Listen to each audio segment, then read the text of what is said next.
अस्सलाम वालेकुम दोस्तों, उम्मीद करता हूँ आप सब खैरियत से होंगे। मैं आपका होस्ट अली हैदर हाजिर हूँ एक नई इन्फॉर्मेटिव वीडियो में। पिछली वीडियो में हमने सलातु तस्बीह पढ़ने के बारे में बात की थी और इस वीडियो में मैं आप सब से डिस्कस करूँगा कि सलातु तस्बीह कब कब पढ़ी जाए, कि अल्लाह के नबी ने कब कब इसको पढ़ने का हुक्म दिया है और इसके ऊपर क्या इनामात होते हैं, यानी सलातु तस्बीह पढ़ने के बेनिफिट क्या हैं। मैंने जब इसके बेनिफिट पढ़े मैं तो सोच में पड़ गया कि यार मैंने ये इरादा कर लिया कि मैं कोशिश करूँगा कि सलातु तस्बीह रोज़ पढूं। इतने यानी कि जो इंसान क्या चाहता है, उसके गुनाह माफ़ हो जाए, अल्लाह उससे राज़ी हो जाए। सलातु तस्बीह ऐसी नमाज है जिससे इंसान के गुनाह ख़त्म हो जाते हैं, अल्लाह पाक खुद फरमा रहे हैं। तो बढ़ते हैं अपनी वीडियो की जानिब। सबसे पहले मैं आपको बताऊं कि सलातु तस्बीह कब पढ़नी चाहिए। अल्लाह के नबी पाक सल्लल्लाहु अलैहि वसल्लम ने फरमाया है कि कोशिश करें सलातु तस्बीह रोज़ पढ़ें। 24 घंटे होते हैं, ज़्यादा टाइम नहीं लगता, 40 से 50 मिनट लगते हैं एक नमाज़ पढ़ने में, सलातु तस्बीह की 4 रकअतें पढ़ने में। तो 1 घंटा हम अगर अपने अल्लाह के लिए निकाल लें तो इसके हमें बहुत फ़ायदा होगा। वो आगे चल के मैं आपको बताता हूँ। दूसरा, रोज़ नहीं पढ़ सकते, जुम्मे के जुम्मे हम लोग इसको पढ़ें, यानी कि हफ्ते में 1 दफ़ा। अगर हफ्ते में 1 दफ़ा भी हम लोग नहीं पढ़ सकते सलातु तस्बीह तो कम से कम महीने में 1 दफ़ा।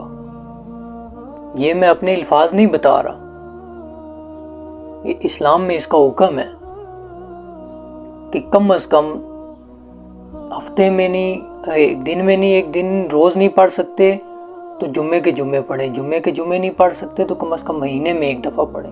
और अगर हम लोग इतने सोचते हैं महीने में भी नहीं पढ़ सकते तो कम से कम साल में 1 दफ़ा पढ़ने का हुक्म है। जैसे रमज़ान शरीफ आता है, रमज़ान का महीना चाह रहा है तो हम रमज़ान में ही पढ़ लें, और ताक रातें चाह रही हैं, आप कोई और इबादत नहीं कर सकते तो आप सलातु तस्बीह पढ़ लें ताक रातों में। ताक रातों में नहीं पढ़ सकते तो कम से कम आखिरी 10 दिन जो रमज़ान है इनमें पढ़ लें, ताक रातें भी इनमें शुमार हो जाएंगी। लैलतुल कद्र की रातें भी इन्हीं में ही आती हैं, किसी एक रात में होती है ताक रात में, वो भी आपको अल्लाह नसीब कर देगा। अगर महीने साल में भी 1 दफ़ा नहीं पढ़ सकते तो ज़िंदगी में 1 दफ़ा लाजमी पढ़नी चाहिए। अल्लाह के नबी पाक सल्लल्लाहु अलैहि वसल्लम ने फरमाया है कि अगर नहीं पढ़ सकते साल में, ज़िंदगी में 1 दफ़ा लाजमी पढ़ लो, क्योंकि इस पे इनामात बहुत ज़्यादा हैं। तो अब इसके इनामात हम लोग डिस्कस करते हैं। सबसे पहले मैं पहले भी बता चुका हूँ, हर इंसान की क्या ख्वाहिश होती है, उसके गुनाह माफ़ हो जाए। तो जो शख्स सलातु तस्बीह पढ़ता है, इसमें इनामात क्या हैं। सबसे पहले उसके अगले पिछले गुनाह माफ़ कर दिए जाते हैं, अगले और पिछले गुनाह माफ़। दूसरा, नए पुराने गुनाह माफ़ हो जाते हैं, तो उसने नए गुनाह किए हैं, जो उसने पुराने गुनाह किए हैं वो भी के माफ़ हो गए। इसके साथ साथ जो उस बंदे ने जानबूझ के गुनाह किए और अनजाने में किए हैं, यानी कि जानबूझ के भी इंसान गुनाह करता है, कुछ गुनाह अनजाने में हो जाते हैं जो उसे पता भी नहीं लगता, वो भी माफ़ हो जाते हैं। इसी के साथ छोटे और बड़े गुनाह, छोटे गुनाह सगीरा में शुमार होते हैं और बड़े गुनाह कबीरा में शुमार होते हैं, यानी छोटे बड़े गुनाह भी इंसान के माफ़ कर दिए जाते हैं। इसी के साथ साथ छुपे हुए और ज़ाहिर हुए, यानी जो उसने छुप के गुनाह किए हैं और जो सरेआम गुनाह करता है वो भी माफ़ कर दिए जाते हैं। तो इतनी बड़ी फजीलत सुन के हमें कोशिश करनी चाहिए हम रोज़ सलातु तस्बीह पढ़ें। रोज़ नहीं पढ़ सकते तो हफ्ते में 1 दफ़ा पढ़ें, जुम्मे के दिन पढ़ लें, जुम्मे के जुम्मे पढ़ लें। अगर जुम्मे को भी नहीं पढ़ सकते, जुम्मा टू जुम्मा, हम लोग कम से कम महीने में 1 दफ़ा पढ़ लिया करें इस नमाज को। महीने में कितने घंटे गुजर जाते हैं, 1 घंटा सिर्फ निकाल लें। अगर महीना टू महीना नहीं पढ़ सकते, कम से कम 1 साल में 1 दफ़ा पढ़ लें।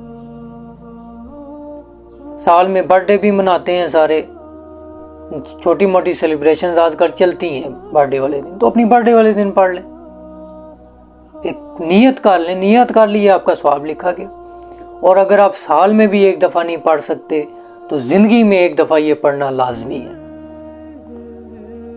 उम्मीद करता हूँ प्यारे दोस्तों आपको मेरी बात समझ आई होगी कि सलातु तस्बीह कोई छोटी नमाज नहीं है। इतने बड़े बड़े अजर, तो कोई छोटे अजर हैं कि इंसान के ज़ाहिर छुपे जो उसने सामने गुनाह किए हैं چھپ کے کیے ہیں، بڑے چھوٹے گناہ معاف ہو رہے ہیں انسان کے۔ حالانکہ میں اپنی بات بتاؤں، میں سوچ رہا تھا کہ صلاۃ و تسبیح اگر انسان روز پڑھنا شروع کر دے وہ تو اللہ کا ولی بن جائے گا، کیونکہ جب رات کو وہ صلاۃ و تسبیح پڑھے گا، دن کو رات کو، اس کے گناہ معاف ہو جائیں گے۔ لیکن انسان کو اس کے ساتھ کوشش کرنی چاہیے کہ وہ دوسروں کے ساتھ ٹھیک رہے، یہ نہیں کہ وہ سارا دن گناہ کرتا رہے اور کہیں میں رات کو صلاۃ و تسبیح پڑھ لوں گا سب معاف ہو جائے گا، یہ پھر ایک الگ سسٹم ہو جائے گا۔ کوشش کرے، فرائض کی پابندی کرے، لوگوں کے ساتھ ٹھیک رہے اور ساتھ ساتھ میں صلاۃ و تسبیح بھی پڑھے، پھر اس کا بینیفٹ آپ کو کمپلیٹ نظر بھی آئے گا۔ ملتے ہیں ایک نیکسٹ انفارمیٹیو ویڈیو میں، تب تک کے لیے اللہ حافظ۔